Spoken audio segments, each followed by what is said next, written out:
প্রিয় সপ্তম শ্রেণীর শিক্ষার্থীরা, সরল সমীকরণের দ্বিতীয় ক্লাসে স্বাগতম। আমি মোহাম্মদ সিদ্দিক আলী, সিনিয়র শিক্ষক গণিত, আদমজী ক্যান্টনমেন্ট পাবলিক স্কুল। প্রিয় শিক্ষার্থীরা, গত ক্লাসে তোমরা সরল সমীকরণের বিভিন্ন বিধান সম্পর্কে শিখছো। আজকে আমরা পাঠ্যপুস্তকের বেশ কিছু সমস্যার সমাধান করে দেখাবো। তবে একই ধরনের যে অঙ্কগুলো আছে সেগুলো আমি স্কিপ করব, সেগুলো তোমরা বাসায় প্র্যাকটিস করবে। আমি 1 নম্বর অঙ্কটা তুলে রেখেছি আর 6 নম্বর অঙ্কটা তুলে রেখেছি। 1 থেকে 6 নম্বর এই অঙ্কগুলো একই বিধান, অর্থাৎ পক্ষান্তর বিধি। বাম পাশ থেকে ডান পাশ, ডান পাশ থেকে বাম পাশে আসলে চিহ্নের কি পরিবর্তন হয় সেগুলো তোমাদের নিশ্চয়ই মনে আছে। যদি যোগ থাকে তাহলে বিয়োগ হয়ে যাবে, বিয়োগ থাকলে যোগ হয়, গুণ থাকলে হয় ভাগ, আর ভাগ থাকলে গুণ হয়ে যায়, সেটা তোমাদের মনে আছে। 1 থেকে 6 পর্যন্ত এগুলো সব পক্ষান্তর বিধি মেনে এই অঙ্কগুলো সমাধান করা আছে। তো আমি এই দুইটা সমস্যা সমাধান করে দেখাবো, কাজেই তোমাদের 2, 3, 4, 5 এই সমস্যাগুলো বাসায় প্র্যাকটিস করতে হবে। সমীকরণ 1 সমাধান করতে চাই। আমরা যেহেতু চলকের মান বের করবো, এই কারণে চেষ্টা করবো যে চলকগুলো যেন বাম পাশে নিয়ে আসা যায়। আমাদের এই চলকগুলো সব বামে নিয়ে আসে আর সংখ্যাগুলো সব ডানে পাঠিয়ে দিই। 4x যেভাবে আছে থাক। এই 2xটা যেহেতু আমরা বাম থেকে ডান পাশে নিয়ে আসবো, 2x এর আগে যোগ চিহ্ন আছে, কাজে এই পাশে এসে বিয়োগ হয়ে যাবে, সমান 7 তো আমাদের ডানেই ছিল। আমরা এই 1টাকে বাম থেকে ডানে নিয়ে যাই, এখানে যেহেতু বিয়োগ আছে যোগ আছে, এই পাশে গিয়ে বিয়োগ হয়ে যাবে। এখন এই 4টা x থেকে 2টা x যদি বাদ দিয়ে দিই তাহলে আমাদের আর 2টা x থাকে, আর এখানে 7 থেকে 1 যদি বাদ দিয়ে দিই তাহলে 6 হবে। এখন এই x এর যেহেতু মান বের করব, কিন্তু আমাদের এখানে 2x সমান 6 বের হয়েছে, আমরা x এর মান বের করতে চাই। তো x এর সাথে 2 গুণ আকারে আছে, তো আমরা জানি x এর সাথে যদি 2 গুণ আকারে আছে, এই 2টা যদি আমরা ডানে পাঠিয়ে দিই, গুণ আকারে থাকলে কি যেন হয়, ভাগ হয়ে যায়, তো কাজেই ভাগ হয়ে যাবে 6/2। আমরা 6কে 2 দিয়ে যদি ভাগ করি তাহলে 3 পাওয়া যাবে। তো আমাদের x এর মান বের হয়ে গেছে। এটাই হচ্ছে আমাদের সমীকরণের সমাধানের বেস, অর্থাৎ চলকের মান বা অজ্ঞাত রাশির মান। এই মানের জন্য কিন্তু এই বাম পাশ আর ডান পাশ সমান হবে, অর্থাৎ x এর মান 3 এর জন্য এই পাশেও যা হবে এই পাশেও তাই হবে। তো দেখো, আমরা যদি এখানে 3 বসাই তাহলে 3 4 12 আর 1 যোগ করলে 13, এই পাশে 13 হলো, এই পাশে 13 হতে হবে, কিন্তু যদি 13 না হয় তাহলে আমাদের এই সমাধান বের করা ভুল হয়েছে। তো আমরা এখানে যদি 3 বসাই তাহলে 3 2 6, 6 আর 7 যোগ করলেও কিন্তু 13 হবে, তার মানে উভয় পাশে সমান হয়েছে, এই কারণে আমাদের এটা সঠিক আছে। তো আমরা এখানে সমাধান লিখতে পারি, অতএব সমাধান x = অতএব নির্ণয় সমাধানও লেখা যেতে পারে। নির্ণয় সমাধান x = 3, অথবা সমীকরণের বেস 3 এভাবেও লেখা যেতে পারে। তো বিভিন্নভাবে লেখা আছে, সেটা আসলে মুখ্য বিষয় না, আমরা সমীকরণটা সমাধান করতে পারি কিনা এটা আসলে দেখার বিষয়। আর এত সহজ অঙ্ক আসলে সৃজনশীলে আসে না, এগুলো এমসিকিউতে আসতে পারে, এই কারণে যত শর্টকাট সমাধান করতে পারা যায়, কাঙ্ক্ষিত লক্ষ্যে পৌঁছানো যায়, সেই চেষ্টাটা করতে হবে। আমরা 6 নম্বরটা সমাধান করি। তো এখানেও ঠিক তাই, আমরা চলকগুলো এক পাশ করব। 13z যেভাবে আছে এভাবেই থাক, ওই পাশে যে 2z আছে এই পাশে এসে +2z হয়ে যাবে, আর সংখ্যাগুলো সব এক পাশে করি। 3 ওই পাশে ছিল, এই পাশে -5, ওই পাশে যে +5 হয়ে যাবে। এখন দেখো, আমরা এই 13z আর 2z যদি অ্যাড করি তাহলে 15z হয়ে যাবে, আর এই পাশে অ্যাড করলে 8। আমরা যেহেতু z এর মান বের করব, কাজে z রেখে বাকিগুলো সব ওই পাশে, z এর সাথে 15 গুণ আকার আছে, এই পাশে যে ভাগ হয়ে যাবে, 8/15। তো কোনো কাটাকাটি হবে না, এটাই হচ্ছে আমাদের z এর মান, z = 8/15। এটাই হচ্ছে আমাদের নির্ণয় সমাধান, এটাই হচ্ছে সমীকরণের বেস, অর্থাৎ 8/15।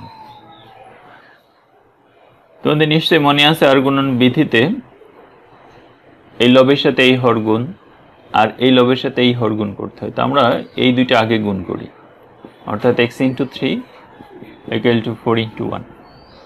আমরা সরাসরি গুণফল লিখে দিতে পারি, কোনো সমস্যা নেই। আমরা একবারে 3x কিন্তু লিখে দিতে পারতাম, আর এখানে 4 সরাসরি যদি লিখে দিই তাতেও আমাদের কোনো সমস্যা নেই। 3x = 4।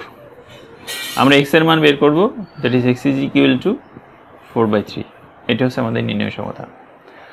8 নম্বরে যে অঙ্কটা আছে সেটাতে পক্ষান্তর বিধি এবং আর গুণন বিধি দুইটা বিধি মেনে এখানে সমাধান করা হয়েছে। আমরা একটু সমাধানটা করে দিই। অঙ্কটা আছে এরকম, x/2 + 1 = 3। তো ফার্স্টে আমরা একটু পক্ষান্তর বিধি করব। এই 1টাকে ওই পাশে পাঠিয়ে দিই, তাহলে x/2 যেভাবে আছে এভাবেই থাক। 1 এর আগে যেহেতু যোগ আছে বিয়োগ হয়ে যাবে, আর তো আমরা বিয়োগ যদি করে দিই তাহলে x/2 = 2। এখন যেহেতু এই পাশে ভগ্নাংশ আছে, এই পাশটাতেও কিন্তু আমাদের ভগ্নাংশ বানিয়ে নিতে হবে। নিশ্চয়ই তোমাদের মনে আছে প্রত্যেকটা সংখ্যার নিচে একটা 1 থাকে। এটা যেহেতু একটা মূলদ সংখ্যা, মূলদ সংখ্যার প্রত্যেকটার নিচে 1 থাকবে। এখন যদি আর গুণন করি তাহলে দেখো x এর সাথে 1 গুণ করলে x হয়, আর এই 2 আর 2 গুণ করলে 4 হয়ে যায়, অর্থাৎ x এর মান 4।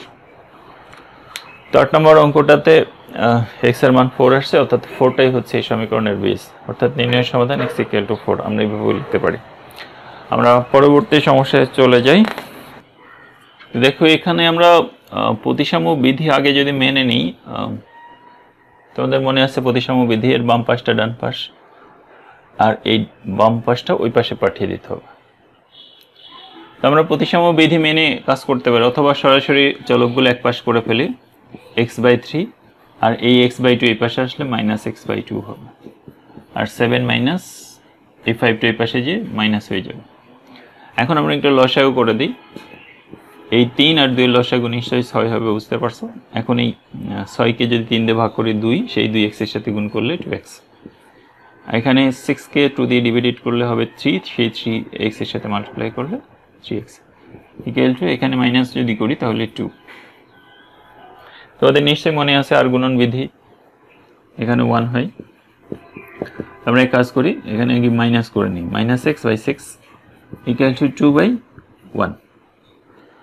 এখন আর এই যদি গুণ করি তাহলে -x, আর এই 6 আর 2 যদি গুণ করি তাহলে 12। আমরা -x এর x এর মান বের করতে চাই, কাজে এই মাইনাস দিয়ে বোথ সাইড যদি গুণ করে দিই তাহলে x = -12। এটা হচ্ছে আমাদের 9 নম্বরের সমাধান। আমরা 10 নম্বরটাতে চলে যাব। 10 নম্বরটাও সহজ আছে, এখানে সবগুলো ভগ্নাংশ আছে। আমরা ইচ্ছে করলে বাম পাশ ডান পাশ উভয় পাশে ক্যালকুলেশন করার আর গুণ করতে পারি। y/2 - y/3 = y/5 - 1/6। আমরা সবগুলো চলক এক পাশে করে নিতে পারি, অথবা উভয় পাশে লসাগু করে তারপরে সমাধান করতে পারি। আমরা যদি এখানে লসাগু করি তাহলে 6 লসাগু হবে, এখানে 3y, এই 6কে 3 দিয়ে ডিভাইড করলে 2 হয়, সেই 2 y এর সাথে মাল্টিপ্লাই করলে 2y। আর এখানে দেখো 30, এই 30কে 5 দিয়ে ডিভাইড করলে 6, সেই 6y এর সাথে মাল্টিপ্লাই করলে 6y - 5। তোমাদের নিশ্চয়ই বর্জন বিধি মনে আছে। আমি এখানে 6 আর এখানে 5 × 30, এখানে 5 থাকে, 5 কেটে দিলাম। তো একটা জিনিস দেখো, এখানে 3y থেকে 2y মাইনাস করলে শুধু y, এর নিচে কিন্তু 1 আছে, আর 6y - 5, আর এখানে আছে 5। আমরা আর গুণন করে দিই। তো আর গুণন যদি করে এই 5 এর সাথে এই 1 এর সাথে এটা গুণ হবে, 6y - 5 = 5y। এখন আমরা পক্ষান্তর বিধি মানব, y গুলো সব এক পাশে করি, 6y - 5y, আর এই -5 নিশ্চয়ই বাম পাশ থেকে ডান পাশে গেলে +5 হয়ে যাবে। 6টা y থেকে 5টা y বাদ গেলে একটা y থাকবে, তার মানে y এর মান হচ্ছে 5। আমরা এইভাবে ক্যালকুলেশন করতে পারি, অথবা সবগুলো y এক পাশে করেও লসাগু করলেও কিন্তু অঙ্কটা মিলবে, সমস্যা নেই, অনেকভাবে কেটে যাবে অঙ্কটা। আমরা 13 এবং 14 নম্বর অঙ্ক দুইটা তুলে নিয়েছি। অঙ্ক দুইটি একটু সমাধান করে দেখাই। 14 নম্বরটা একটু কঠিন আছে, 14 নম্বরও সমাধান করব। আমরা আগে 13 সমাধান করি। আমরা চলকগুলো সব এক পাশে করে ফেলি। চলক এখানে 5x/7 আছে, এখানে x/5 আছে, ওই দুইটা একসাথে করি, -x/5। আর সংখ্যা যেগুলো আছে সেগুলো আবার ডানে পাঠিয়ে দিই, 2/7 - 4/5। আমরা উভয় পাশে লসাগু করে দিই, 7 আর 5 এর লসাগু 35 হবে, 35কে 7 দিয়ে ভাগ করলে 5 হয়, সেই পাশে এই পাশের সাথে গুণ করলে 5×5 = 25x। Minus 7x। এবার সে ঠিক একইভাবে 7 আর 5-এর লসাগু 35, 35কে 7 দিয়ে ডিভাইডেড করলে 5, সেই 5 2-র সাথে মাল্টিপ্লাই করলে 10। একইভাবে এখানে 7 28, 28। আমরা বর্জন বিধি অনুসারে উভয় পাশ থেকে 35 বাদ দিয়ে দিতে পারি। আমাদের এখানে 25x থেকে 7x যদি বাদ দিই তাহলে কত আসবে? 18x। আর এখানে মাইনাস 18। 10 থেকে 28 যদি বাদ দিই তাহলে মাইনাস 18। তো আমরা বোথ সাইড থেকে যদি 18 কেটে দিই তাহলে x এর মান আসবে হচ্ছে -1। বোথ সাইড থেকে 18 বর্জন করে দিলাম, এখানে -1 থাকে। -1 কেন থাকে? আমরা জানি যদি এরকম গুণ 1 দিয়ে হয়, মাল্টিপ্লাই করা হয় 1, তাহলে উভয় পাশ থেকে আমি 18 বাদ দিয়ে দিলে পরে x এর মান এই যে মাইনাস আর এই 1টা থেকে যাবে, কারণ প্রত্যেকটা সংখ্যার সাথে এক গুণ আকারে থাকতে পারে, যাতে মানের কোনো পরিবর্তন হয় না। তো আমরা 13 নম্বরটা সমাধান করলাম। এখন 14 নম্বরটা একটু সমাধান করি। আমরা ইচ্ছে করলে সবগুলো চলক এক পাশে করে নিতে পারতাম। আমরা এখানে লসাগু করি, এখানে 12, তাহলে এই 12 কে 4 দিয়ে ডিভাইডেড করলে 3, সেই 3 কিন্তু মাল্টিপ্লাই হবে এই y - 2 এর সাথে। আর এই 12 কে 3 দিয়ে ডিভাইডেড করলে 4, সেই 4টা মাল্টিপ্লাই হবে হচ্ছে 2y - 1 এর সাথে। এখানে এলসিএম করি 3y - 1। আমরা একটু মাল্টিপ্লাই করে দিই এগুলো। 3y, এটা বন্টন বিধি অনুসারে 2 এর সাথে মাল্টিপ্লাই করলে 6 হবে। এই 4 আর 2 মাল্টিপ্লাই করলে 8y, এই 4 আর -1 গুণ করলে -4। আর নিচে কিন্তু 12 যেভাবে আছে এইভাবে রেখে দিলাম। এই পাশে ক্যালকুলেশন করার মতো কিছু নেই, যেভাবে আছে এইভাবে লিখে রাখলাম, এর কোনো পরিবর্তন করা হলো না। এখন আমাদের এখানে একটু যোগ বিয়োগ করতে হবে। যোগ বিয়োগগুলো করি। এই 3y আর 8y 11y, -6 -4 -10। আর নিচে 12 যেভাবে আছে এইভাবে থাক, এই পাশেও ক্যালকুলেশন করার মতো কিছু নেই, এইভাবে রেখে দিলাম। এখন নিশ্চয়ই তোমাদের আর গুণন বিধি মনে আছে, আমরা আর গুণন করে দিই। তার গুণন যদি করি তাহলে এই 3টা এই লবের সাথে গুণ হবে, অর্থাৎ 3 × 11y - 10। আর এই 12টা গুণ হবে এর লবের সাথে, তাহলে 12 × 3y - 1। তবে আমরা একটা কাজ করতে পারতাম, সেটা হচ্ছে এই 3 আর 12 কিন্তু কেটে দিতে পারতাম, কারণ আমরা এই যে 12 এর পরিবর্তে 4 × 3 লিখতে পারতাম। তো বর্জন বিধি অনুসারে আমরা উভয় পাশ থেকে 3 কিন্তু বাদ দিয়ে দিতে পারি। আমাদের একটু ক্যালকুলেশন ছোট হয়ে আসে, আমরা একটু ছোট করে নিই। এখানে তো 1 থাকছে, 1 দিয়ে মাল্টিপ্লাই করা হচ্ছে, আর এখানে 4 থাকছে, আমরা 4 দিয়ে মাল্টিপ্লাই করে দিই। 11y - 10, আর এখানে 12y - 4। আমরা y গুলো সব এক পাশে করি। 11y - 12y = -4 + 10। নিশ্চয়ই বুঝতে পারছো, 11y থেকে 12y মাইনাস করলে -y = 6, that is y is equal to -6। আমাদের এই অঙ্কটা একটু ইম্পর্টেন্ট আছে, ওটা সমাধান করবা। তো আশা করি অনেক বিধান মেনে কিন্তু সমাধান করা হয়েছে, এগুলো একটু মনে রাখার চেষ্টা করবা। আমি 16 এবং 20 নাম্বার দুইটা অঙ্ক উঠে নিয়েছি। 16 এবং 20 এর মাঝখানে যে অঙ্কগুলো আছে সেটা 20 এর মতোই। তো কাজে আমরা 20 নাম্বার অঙ্কটা যদি সমাধান করতে পারি তাহলে অবশ্যই 17, 18, 19 এই অঙ্কগুলো করতে পারবো। তো 16 নাম্বার অঙ্কটা আগে শুরু করি। আমরা যেহেতু এখানে সবগুলো চলক আছে, আমরা এগুলো একটু লসাগু করে দিই। 2, 3 এবং 6 লসাগু হবে 30। আমরা 30 লসাগু করি। এই 30 কে যদি 2 দিয়ে ভাগ করে তাহলে 15 হবে। এই 15 দিয়ে x + 1 কে গুণ করতে হবে। আর 30 কে 3 দিয়ে ডিভাইডেড করলে 10 হবে। এই 10টা মাল্টিপ্লাই হবে হচ্ছে x - 2 এর সাথে। 30 কে 5 দিয়ে ডিভাইডেড করলে 6 হবে। এই 6টা মাল্টিপ্লাই হবে হচ্ছে x - 3 এর সাথে। আর এই পাশে যেভাবে 2 আছে সেভাবে কিন্তু রেখে দিলাম, এর কোনো পরিবর্তন করা হবে না। আমরা যদি এখানে মাল্টিপ্লাই করি তাহলে 15x + 15 এই 15 আর 1 মাল্টিপ্লাই করলে 15 হবে।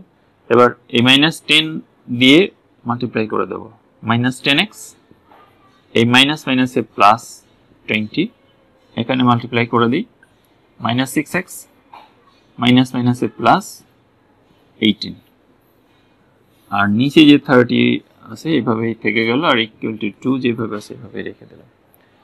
এখন আমরা একটু প্লাস মাইনাস করব। দেখো আমাদের সংখ্যাগুলো এখানে 15x, -10x, -6x, -16x, আর সংখ্যা যেগুলো আছে এটা যদি অ্যাড করি তাহলে 35, এই 35 এর সাথে যদি 18 অ্যাড করি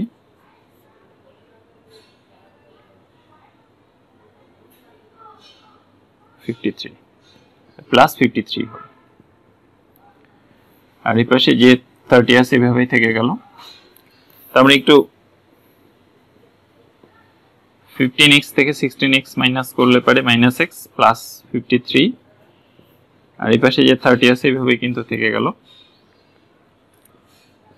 8 গুণন করে দিই, 8 গুণন করলে -x +53 ইকুয়াল টু এই 30 আর 2 যদি মাল্টিপ্লাই করি তাহলে 60 হবে। -x is equal to 60 - 53, আমরা 60 থেকে 53 মাইনাস করলে নিশ্চয়ই 7 হবে, বুঝতে পারছো? তাহলে -x equal to 7, আমরা -x x এর ভ্যালু বের করতেছি, x is equal to -7।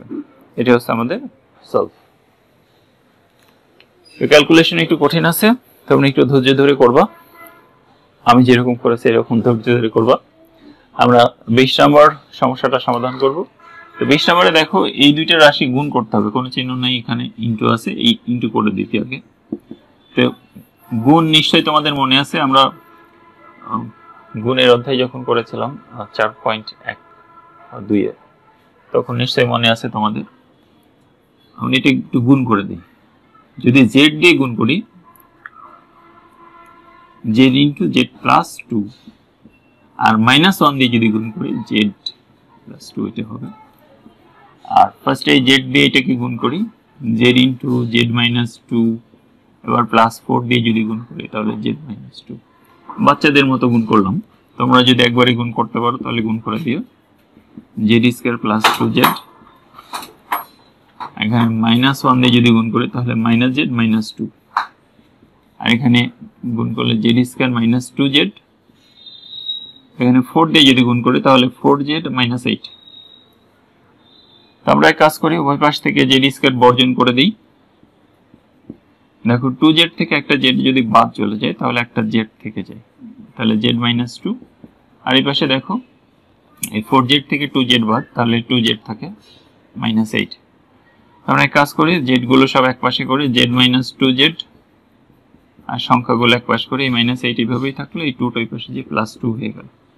তো আমরা দেখছি যে এখানে z থেকে 2z বাদ গেলে -z, আর এখানে -6, বোথ সাইড থেকে আমরা মাইনাস যদি বাদ দিই z ইজ ইকুয়াল টু আসছে 6। এটা হচ্ছে আমাদের সমাধান। তো অধ্যায়ের অঙ্কগুলো খুবই সহজ আছে, বাসায় প্র্যাকটিস করবে সবগুলো অঙ্কই, আর এখান থেকে হয়তো 2 মার্কস বা 4 মার্কসের সমস্যার সমাধান করতে বলতে পারে। এরপরে যে 7.2 আছে, 7.2 এবং এই 2 চ্যাপ্টার মিলে কিন্তু সৃজনশীল প্রশ্ন হয়ে থাকে। তো পরবর্তী ক্লাসে আমরা পরের অধ্যায়টা শুরু করব, আমাদের সঙ্গেই থাকবো আশা করি। ভালো থেকো, সুস্থ থেকো, আল্লাহ হাফেজ।